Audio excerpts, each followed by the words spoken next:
Anzi hapo daily Insta, Snapchat, tali kama kaitisha. Juu kuna time meditate in sisters. Wanafanana lakini misi daiti flow. Ukioma vitu ni ngumu kuwatofautisha. Wote wa Somali, Halima na Hadija.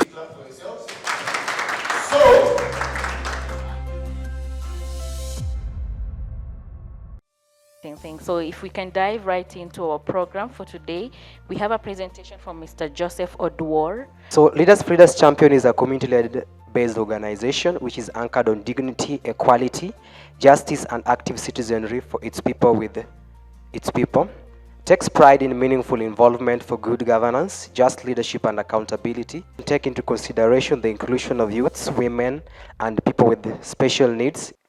We have a motto which is ability is a tool, and our mission is to take charge of leadership by having programs that transform for a productive engagement and development. On one of the projects called Democracy and Youth, it's under our thematic area, just leadership, good governance, and accountability.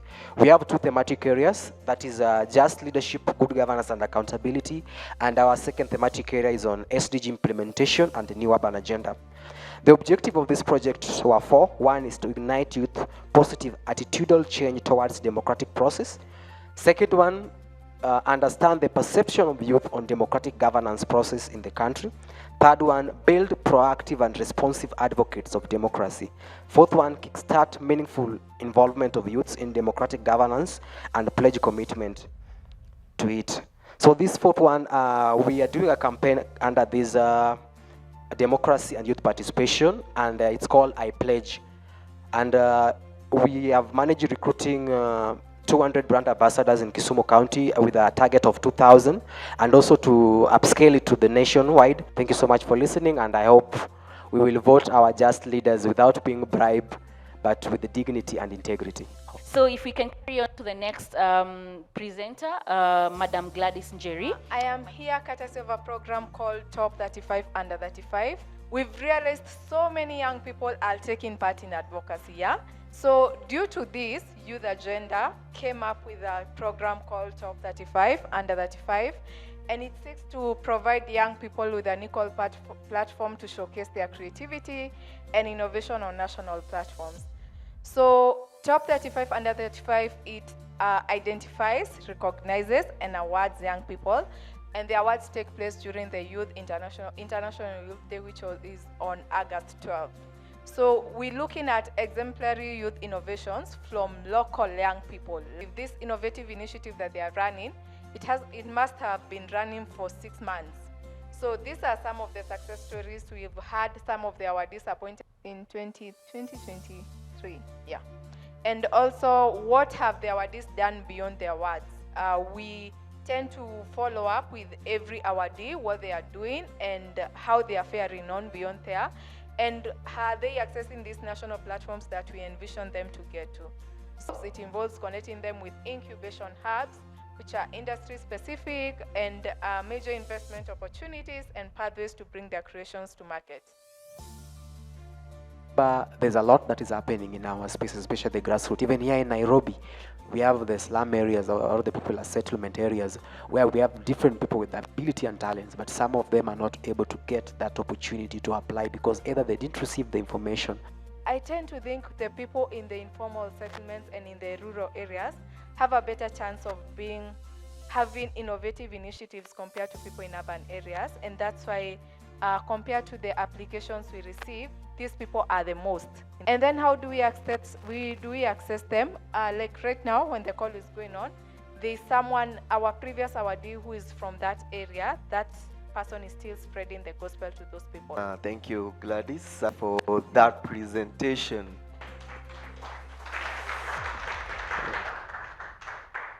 I'm going to present to you I-voting. I-voting in the name itself means intelligent voting. My case study revolves around Machakos University. I-voting system implementation for student election. I've already done demos. I've already trained the university leadership, the electoral commission, and all that.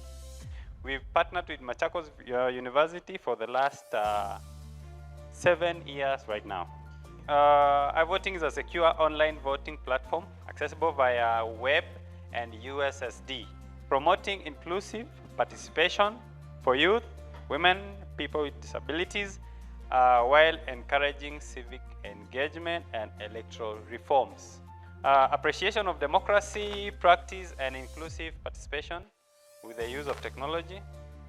No registered cases of fraud and or corruption within the electoral process. Positive approach towards civic technology, and of course promote free, fair election through a secure, accessible, easy to use online voting system. Over the 7 years, as you can see from the first graph, the voter turnout 2018, the year 2018 was very minimal from what we have today, because the first time people will say, not necessarily they would use their phones where they were. They could just go to school and vote directly using the school computers. We've been having a very big problem as people with visual impairment. How am I going to be guaranteed that the vote that I'm going to cast in the ballot or through the voting is going to count? I mean, it cannot be manipulated in any way. What about if now there's an unauthorized attack onto your system and it has failed? What so now does the voting ends? Does it stop? For the moment, since it's still on the pilot, or I would say it's highly secured, and we've not had any cases of infiltration. For people with disabilities, we have accessibility feature that helps you talk to you, right? A big clap for Titus.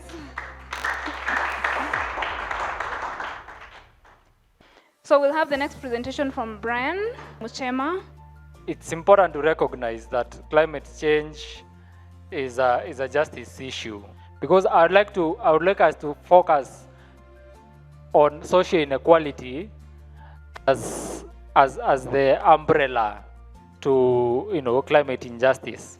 Those that like to do the math or of calculating carbon footprint, etc., are accusing us of over-consuming.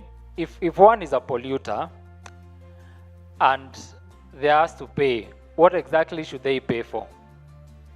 I was recently reading that in as much as we try and to rush and plant trees,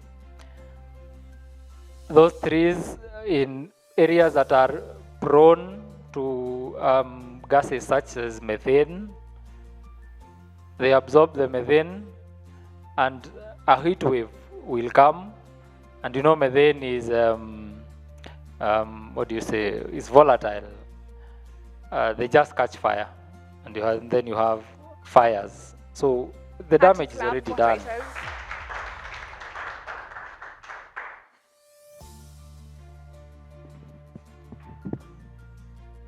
A barrier to climate justice is social inequality.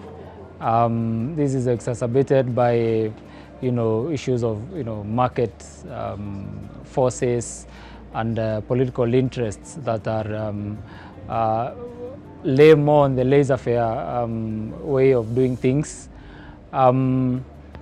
Poverty, is a barrier. I mean, the talk of climate justice cannot be heard in empty stomachs or in vulnerable conditions. From Center for Multi-Party Democracy.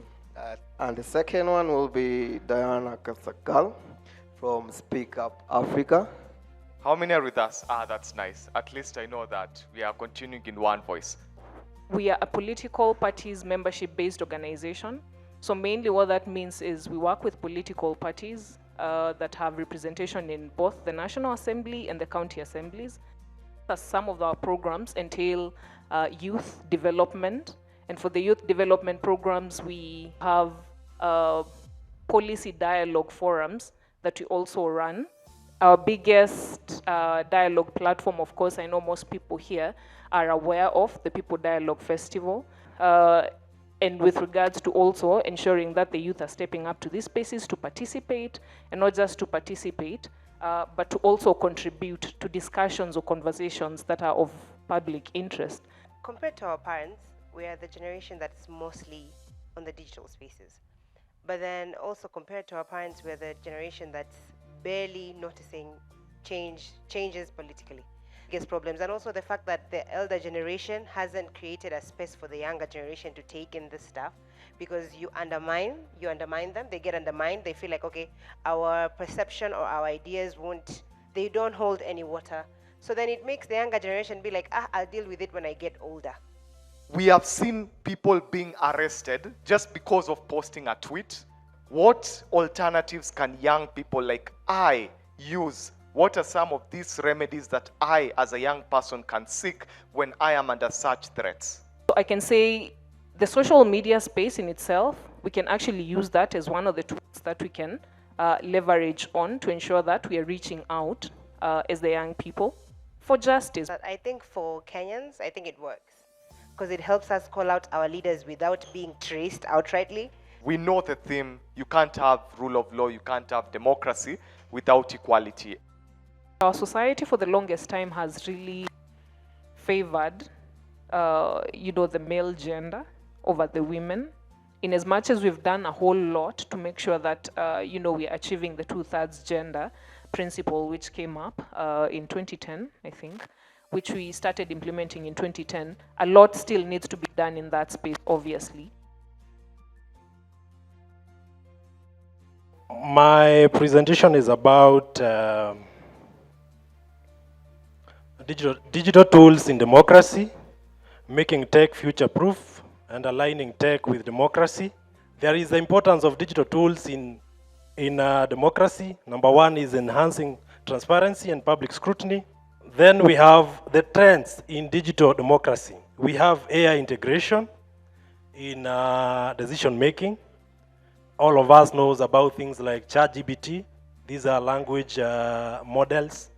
Language, they are used to generate through training, to generate information. We have blockchain. This is a kind of a database where you can store information about probably voters, and they're able to vote without challenges. Then we have AR and VR in digital democracy. It helps, as I had said earlier, it helps in decision making because of data-driven insights. And in the video, I could hear some sound. And like I told you, I come from the areas of the forest. The voices look like those of a monkey, a monkey kid, or a monkey baby. So I could not understand the video, what it is actually demonstrating or communicating. I simply mean the video is not disability friendly. What are you doing to ensure that these things that you're doing, like those kinds, you communicate to us also, and you also communicate to the deaf, maybe through sign language? Yeah, thank you. About issue of disability or people who are enabled differently. That is why I prefer to call them, because they have their own abilities. We have what you call access guidelines worldwide. They provide guidelines on how probably to ensure that your websites, your design is oriented towards people that may not be able to access in the normal way. So through those guidelines, for example, in our company, I understand there was a challenge here with the video because I access it via YouTube. But we have come up with strategies of ensuring, maybe if you go to our website, there's a screen that reads for you. It's a kind of your reading, it's a screen reader. So you can click using your hands. If it's a touch screen, then you can easily hear from it what it is going on in that website. While using technology to enhance civic engagement, how do you reach the rural communities?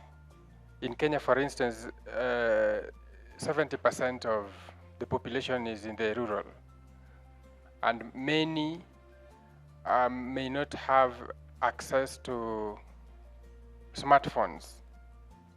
And even if they do, the cost of access to data that can enhance digital participation.